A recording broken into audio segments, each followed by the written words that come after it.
₹54, यही ₹54 असली कीमत है पेट्रोल की। इसके ऊपर जो भी पैसा जा रहा है वो सब सरकार आपसे टैक्स के नाम पर वसूल रही है। हरदीप पुरी ने दावा किया कि जो पेट्रोलियम कंपनी है वो लगभग रोज 1000 करोड़ रुपए का लॉस कमा रही है। इस वजह से हमें पेट्रोल के दाम बढ़ाने पड़ेंगे। फिर ₹3, ₹4 और 10-20 पैसा करके लगभग ₹7-8 पेट्रोल पर बढ़ा दिए गए और ये ग्राफ और बढ़ता जाएगा। लेकिन क्या हरदीप पुरी सच बोल रहे हैं? चलिए इनकी इस बात का फैक्ट चेक करते हैं। फैक्ट चेक करने पर पता चलता है आईओसी, बीपीसीएल और एचपीसीएल, ये 3 बड़ी कंपनियां हैं जो हिंदुस्तान में तेल बेचती हैं और इन तीनों कंपनियों में गवर्नमेंट लगभग 90% की मालिक होती है। इन तीनों कंपनियों का फाइनेंशियल ईयर ऑडिट करते हैं तो पता चलता है कि सिर्फ इस साल 2026 में ये लगभग 18,000 करोड़ के मुनाफे में है। 2023-24 में ये कंपनियां 81,000 करोड़ के मुनाफे में थी और 25-26 फाइनेंशियल ईयर की बात करें तो ये कंपनियां लगभग 77,281 करोड़ के मुनाफे पे थी। यानी इन कंपनियों को कोई घाटा नहीं हो रहा है।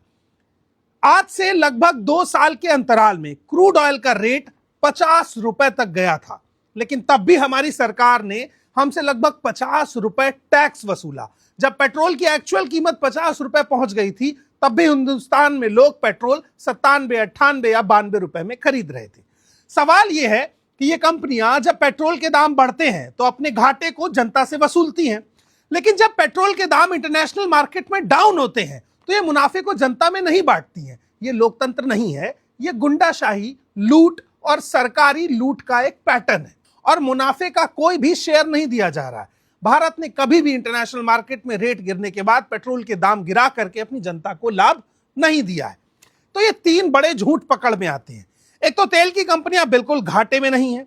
दूसरा, इंटरनेशनल मार्केट में जब भी तेल के रेट गिरे भारत ने पेट्रोल के रेट कभी नहीं गिराए, अपनी जनता को कभी सहूलियत नहीं दी। और तीसरा, जब जब पेट्रोल के रेट इंटरनेशनल मार्केट में बढ़े तो उससे जनता को लूटने के लिए पेट्रोल के रेट जरूर बढ़ा दिए गए। अब सीधी सी बात है कि पेट्रोल जीएसटी के दायरे से बाहर आता है, इसलिए सरकार उस पर मनमाना टैक्स लगा सकती है और पेट्रोल जीएसटी के दायरे से बाहर रहे इसके लिए भी सारे प्रयास प्रधानमंत्री मोदी ने ही किए थे। तो कॉर्पोरेट और बड़े बड़े बिजनेसमैन तो आपका खून चूस ही रहे हैं। सरकार भी एक ड्रिप और लगा रही है ताकि अगर उनसे कुछ बच जाए तो सरकार चूस ले।